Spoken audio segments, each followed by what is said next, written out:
meeting of the Bonner County Planning and Zoning Commission. Today is Thursday, November 21st, 2019. We're located in the Bonner County Administration Building, 1500 Highway 2, Sandpoint, Idaho, first floor conference room. Also, if you got a cell phone, please mute it or turn it off or whatever you want to do, but just so we don't hear a bunch of ding dings and stuff. Thank you. So first off, if you would rise and listen. Pledge allegiance to the flag of the United States of America and to the republic for which it stands, one nation, under God, indivisible, with liberty and justice for all. Thank you. We'll start out with a roll call of the commissioners, starting on my right. Commissioner Lee. Commissioner Bailey, Commissioner Kempton. Commissioner Braddock. Commissioner Linscott. Commissioner Grant. And Commissioner Davis presiding. So here at the table, if you would bring the mics close enough so that they can be picked up on the speakers. So at this point, we're in a public meeting portion of the meeting tonight. So we've done the pledge and the roll call. We do have a quorum of the commissioners. Any changes in the agenda?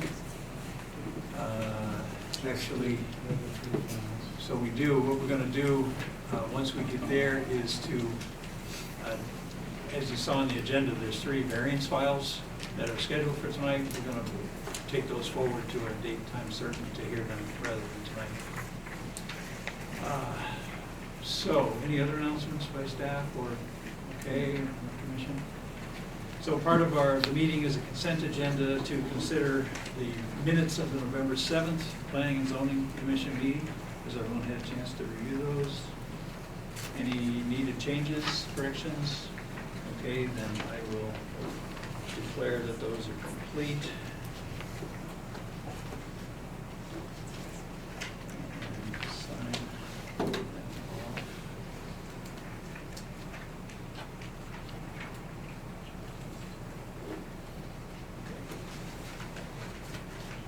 I'll just pass these down.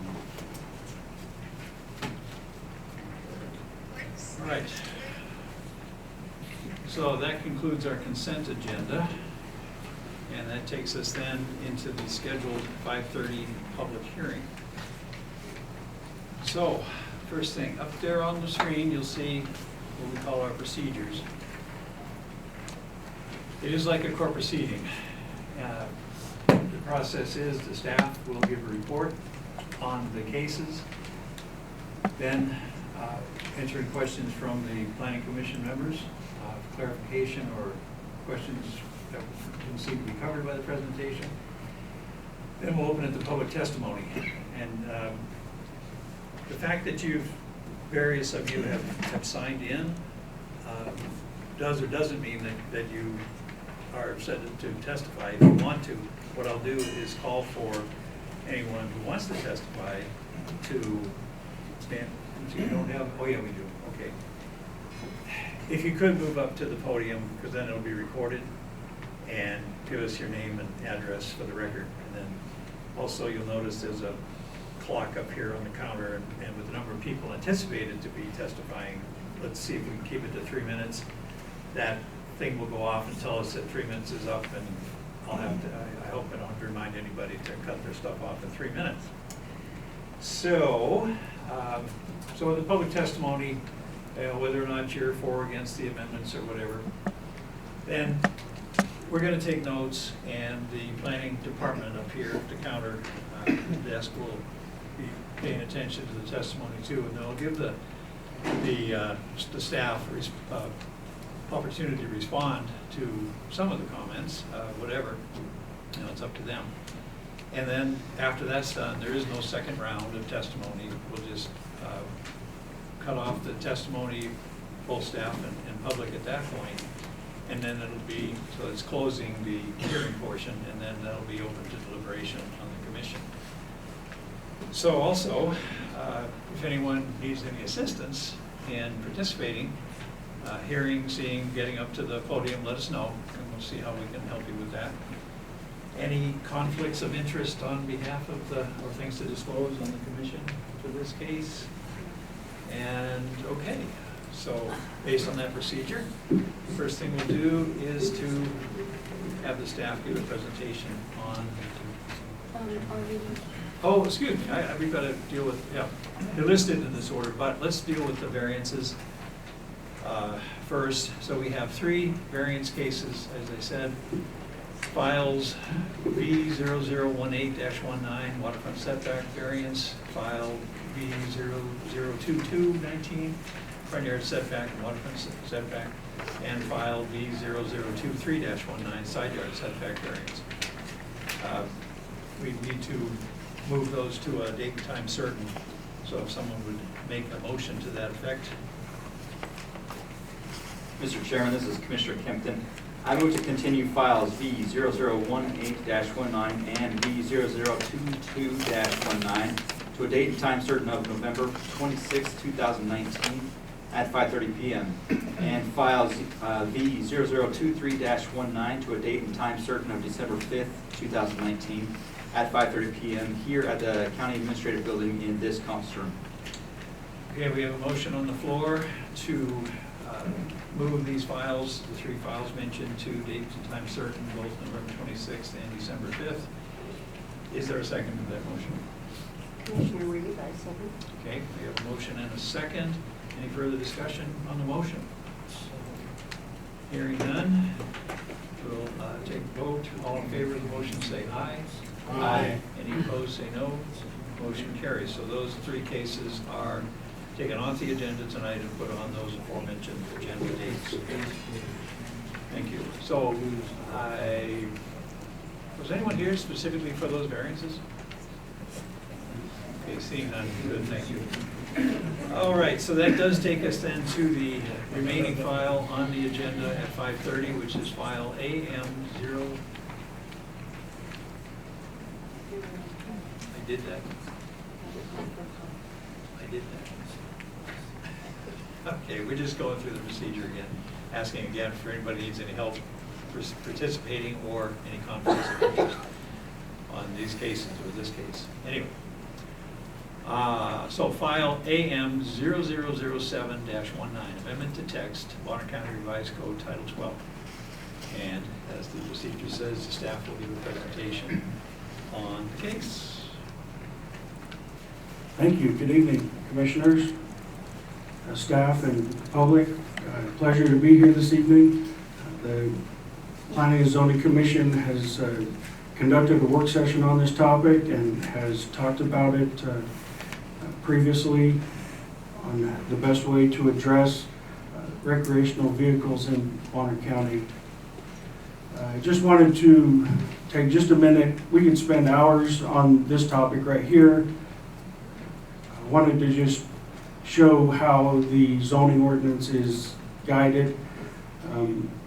The Board of County Commissioners appoint the Planning and Zoning Commission, who are charged by state statute to create a comprehensive plan for the county.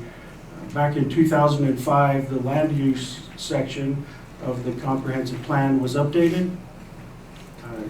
And then in 2008, the zoning ordinance for Bonner County was updated to become compliant with the comprehensive plan. So that's how the zoning ordinance is informed. It's informed by the comprehensive plan.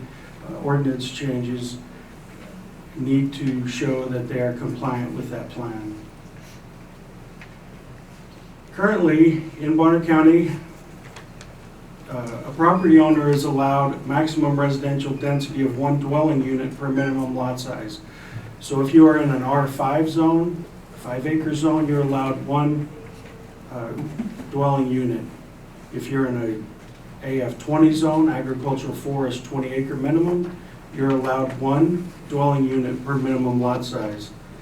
And you see the definition for a dwelling unit there: space within a building providing complete independent living facilities for 1 family only. So when somebody comes in and asks us what's the density allowed on my property, this is what they're told.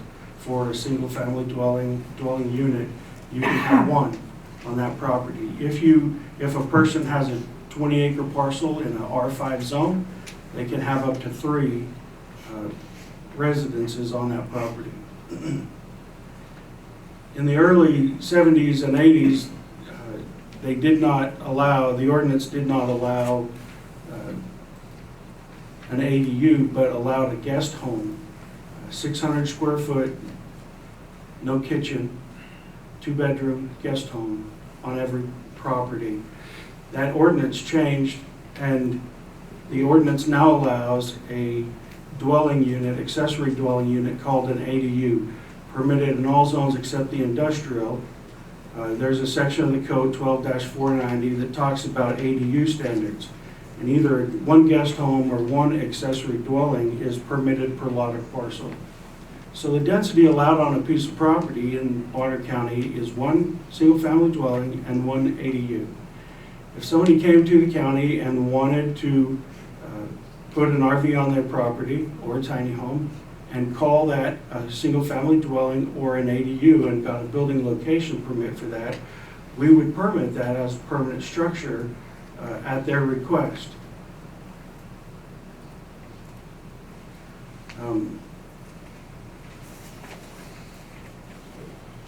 Currently, recreational vehicles are permitted in all zones except industrial. The occupancy of a recreational vehicle on a lot or parcel shall not exceed 120 days in any consecutive 12-month period, not including RV parks. Recreational vehicle occupancy is limited to one such vehicle per lot or parcel. So you can have a home and an ADU and one RV on your property, but you can only stay in that RV for 120 days. Now, with the exception of what I said earlier, that if the RV is permitted as a permanent structure, being a single-family dwelling or an ADU, we would allow that person to live in that RV permanently, because it changes from this definition to a permanent residential structure. It changes from an RV to an ADU. So that's the way that RVs are permitted. The challenge with this ordinance is the diversity throughout the county. We have, or I've been told we have more shore land than even Maui. We have a lot of property that has shorelines, and so lakefront, and so in rivers. So we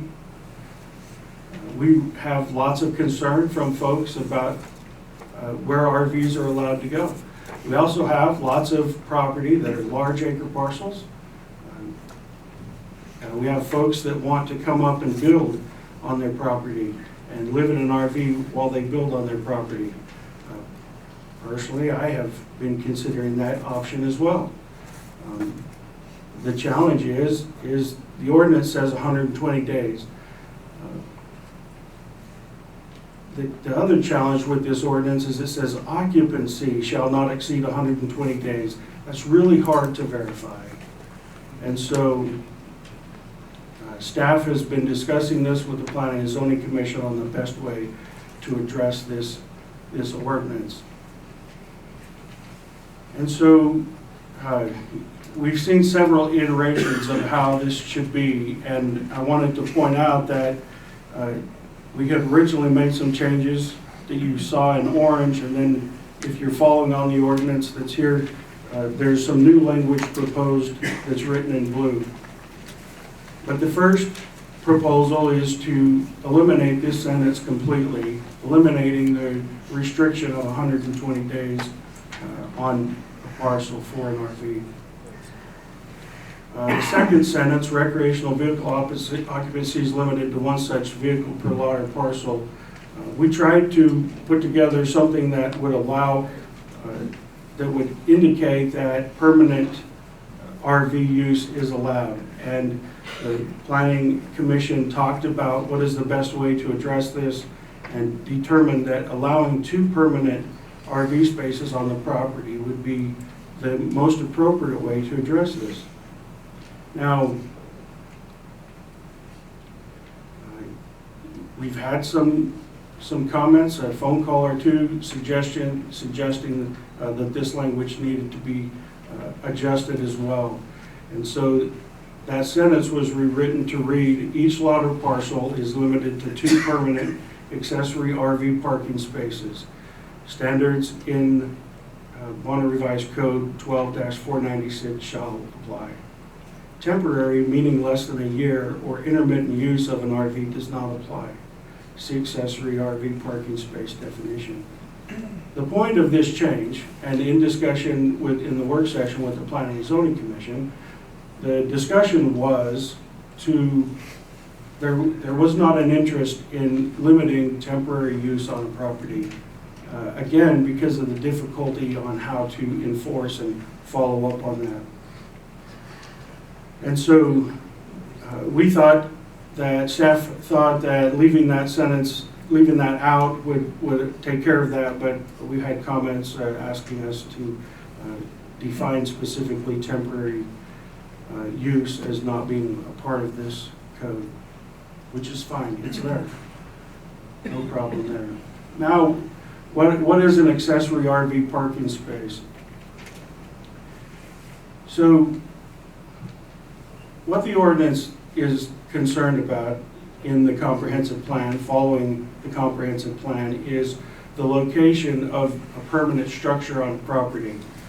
It must meet setbacks, not just setbacks from property lines, but there are setbacks from wetlands, there are setbacks from rivers, there are setbacks from the lake.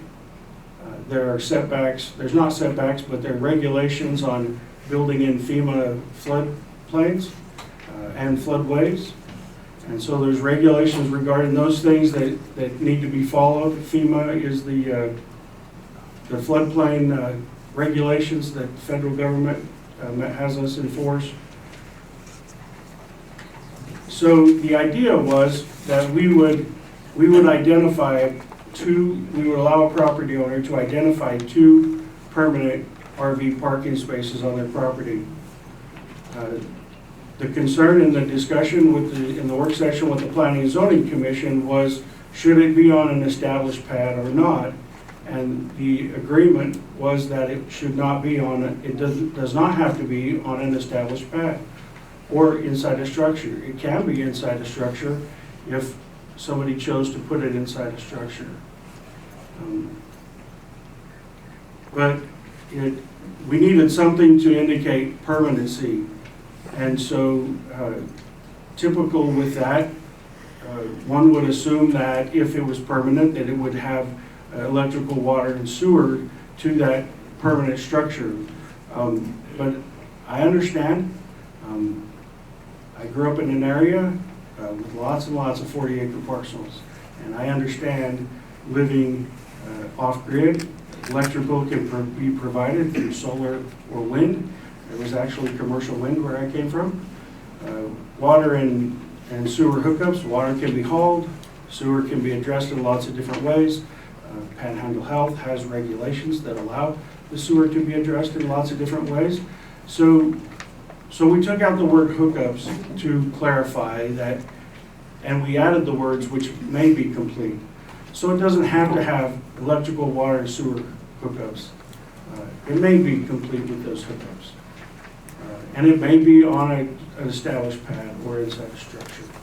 The point is that if it's going to be a permanent location on a property, that the county would like to verify those setbacks meet the code that's already in place. Understand that this is a loosening of the code. The ordinance currently only allows 1 home and 1 ADU on the property. This change will allow 2 RV parking spaces on the property, which has the potential to increase the density on that parcel. There are concerns that were brought up in the comments received about sewer and water, the impact on the septic tanks.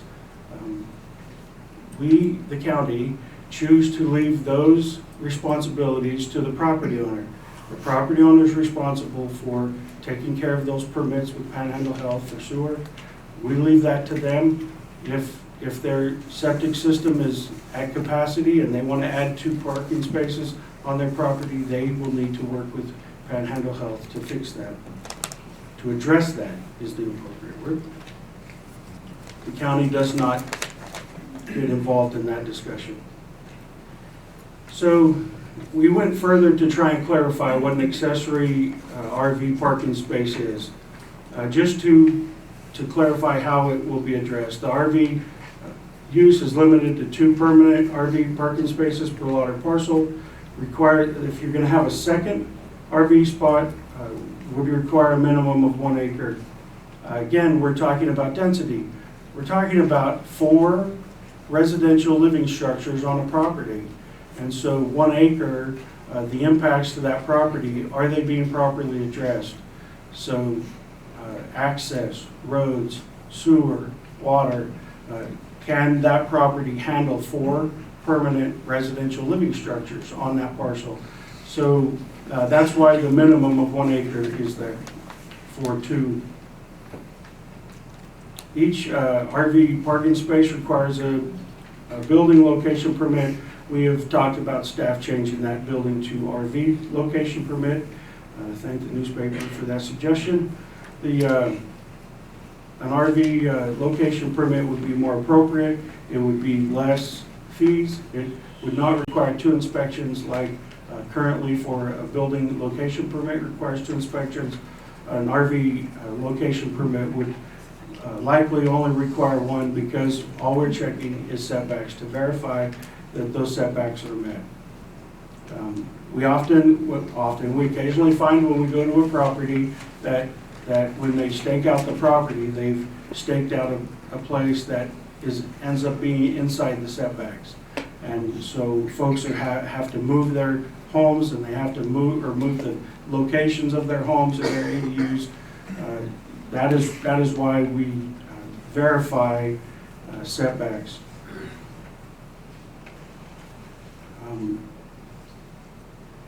So it has to meet all residential building setbacks. Now, I'm very familiar with the Forest Service property and state property.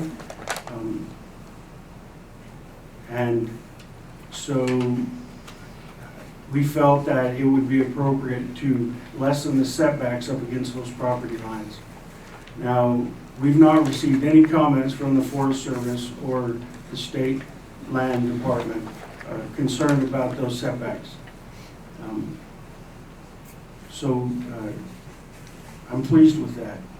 I think, again, that a property owner needs to be responsible and needs to look at is that appropriate and does that fit with their plans. There are parts of this county that areas are checkerboarded, and it would be appropriate to allow the lessening of that setback.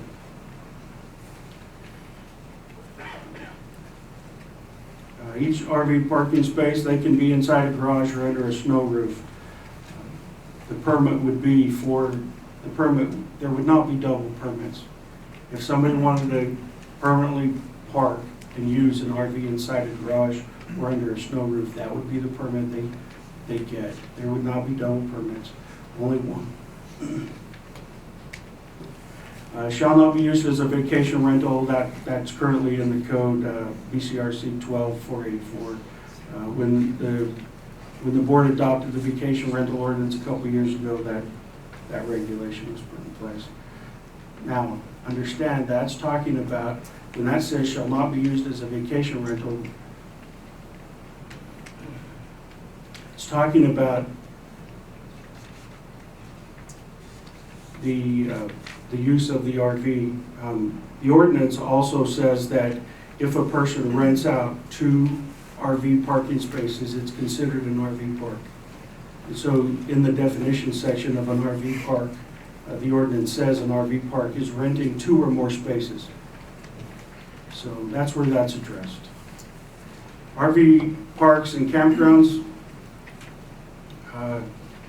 Again, this is a challenging code because it's interesting that an RV park currently is only allowed in a commercial zone or a rural service center zone, a recreation zone, or an alpine village, which is Schweitzer Mountain.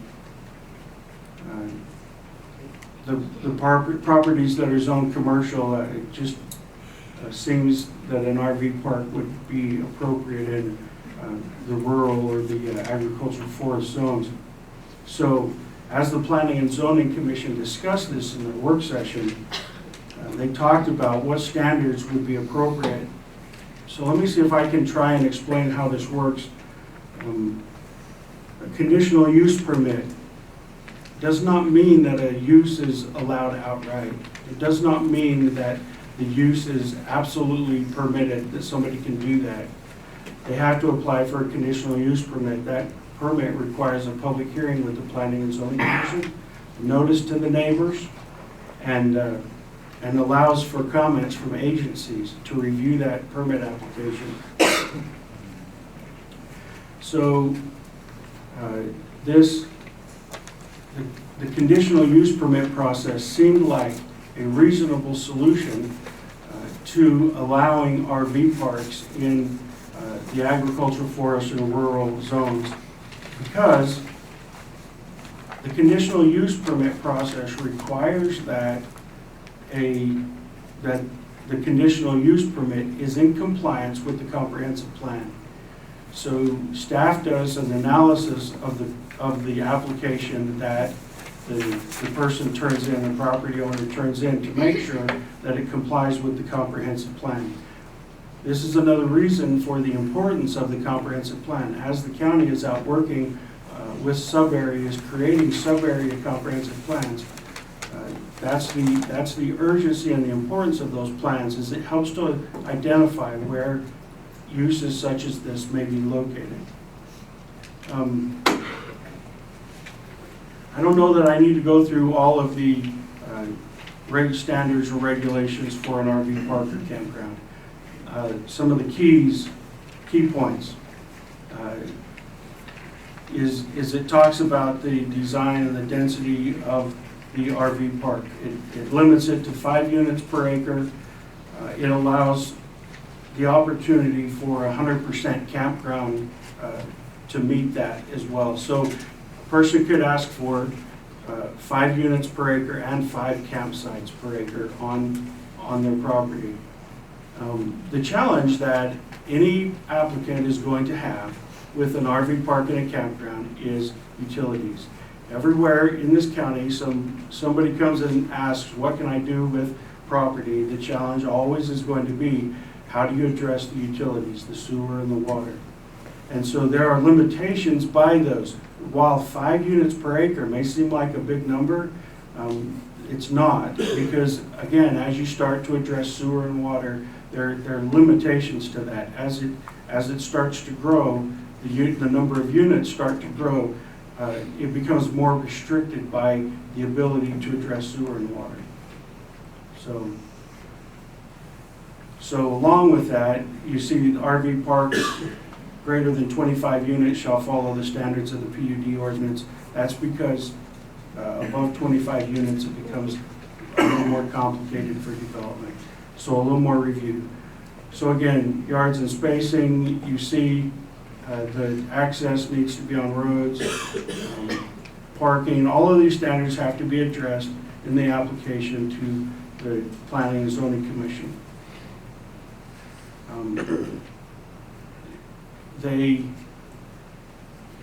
You notice the words may be associated. They can have other uses participating with that. Provisions for vehicle, bicycle, pedestrian, where it says shall be integrated. So they shall consider that. Now think about that. We're talking about a roadway that's wide enough to allow for a vehicle, but also allows for a bicycle or pedestrian. It doesn't have to be intense to be able to handle those types of that type of traffic. So it can be a gravel road. So there are ways to address these things. May indicates that it may or may not be there. Shall requires that they have to have those things in place.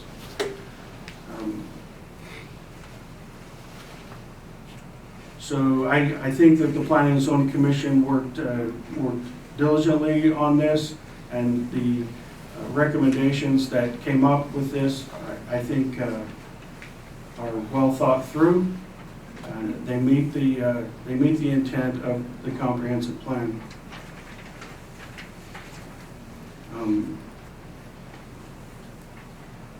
The site plan is something that they would also submit. It would need to show these things. It doesn't have to be professionally drawn. It can be drawn by hand, by applicant.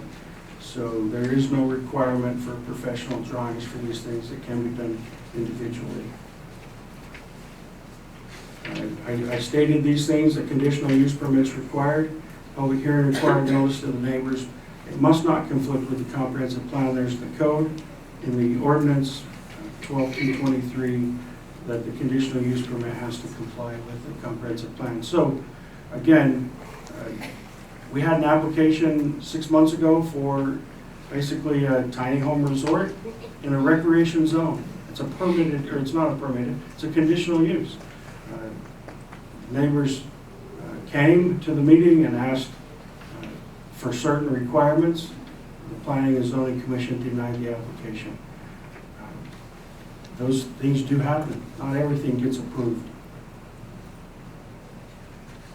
We had comments from agencies on this. City of Kootenai suggested that 2 RVs per property is against the densities established in the comprehensive plan. In my review of this application against the comprehensive plan, there is nowhere in the comprehensive plan that talks about densities. It talks about lot size minimums. So it talks about a lot size minimum of 5 to 10 acres or a lot size minimum of 10 to 20 acres. It doesn't talk about the number of residential structures allowed on the property. Concern about the impact allowing RV parks and campgrounds would have in the area, city impact. We are currently in the process of working with the cities. I sent them an email or letter asking them to consider revisiting the area city impact agreements so we can further and better address these. I've not received any response from any of the cities. And so I suspect that at some point they may become interested enough to want to address that. Currently, we do notify them for conditional use permit applications in the area city impact. And occasionally we receive comments on those applications, but it is the county's final decision on how to address those concerns. So we received comment from Panhandle Health. Again, you have the 3-page letter in your packet. I'm not going to go over that. In Bonner County Revised Code 12-333, it lists a number 8, and it says adequate water supplies for drinking, fire suppression, as well as approval of sewage disposal sites and methods by PhD or the state of Idaho must be demonstrated as appropriate. Panhandle Health brought this up as they didn't understand what adequate meant or appropriate. I guess my thought was that if they reviewed the conditional use permit, they also get routed on these and participate in that. They have the opportunity to provide comment that a permit has been applied for and it will meet the needs of that. So my recommendation, reviewing that letter again, is to delete this sentence, feeling that it was addressed appropriately up here under water and sewer. So it's part of the application. An applicant has to provide proof of where wastewater drain field area is. They have to meet with Panhandle Health in order to determine where those locations are. So my recommendation in the draft you have in front of you is to remove that sentence. So in my staff report, I put quite an extensive analysis of the comprehensive plan. I read through the goals and policies in the implementation section of the comprehensive plan and tried to address each of those standards as it relates to this ordinance change. There was no public comment received written. There's lots of talk about this. Like I said, I accepted phone calls and I discussed this with individuals on recommended changes. I think we tried to implement nearly every suggestion that was brought to us. In the draft that you have before us, it indicates those changes. So staff would recommend approval of this, recommend forwarding this to the commissioners with a recommendation of approval. Okay, thank you. So, any questions at this point from the commissioners to the staff? Brad, it's hard to believe that you didn't get any comment from the IDL at the Forest Service. Did you send letters to both the Sandpoint office and the Coolant office? I don't know the answer to that. We do send out to all the taxing districts, so, and all the, we do send out comments or requests for comments. So without stopping and looking at the agency list. Yeah, usually you give us the agency list, and it's not on our... We did send it out to the state lands. It may have just been the local, I'm not sure if it went to Coolant as well. That could really affect Priest Lake and just neighbor conflicts in general, having 5-foot setbacks beside lands that are managed for industrial forestry purposes. But again, that's property owner, right?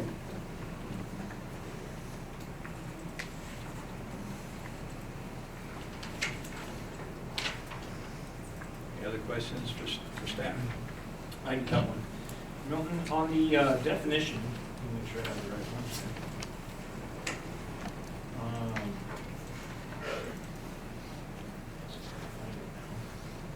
Accessory RV parking space, a permanent RV parking space which may be complete with electric, water, sewer hookups, may or may, or am I reading the wrong one, perhaps? May or may not be on established pad or inside a structure. An open field definitely fits that definition, because it may or may not have electric, water, sewer, and may not have a pad or inside a structure. Right. That's only the comment I have is, I don't know if that can be massaged at all, or maybe I'm not understanding that correctly. What are you wanting it to say, or what do you think it should say? Well, basically, an open field qualifies an accessory RV parking space with that definition. It does. We're asking that it be indicated with stakes or something showing, showing that it's, I mean, we would ask that as part of the RV location. Yeah. So you're right, it could technically be, the purpose though is to somehow indicate permanency.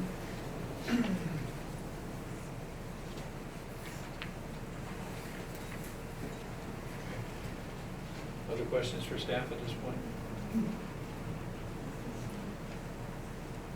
No more questions.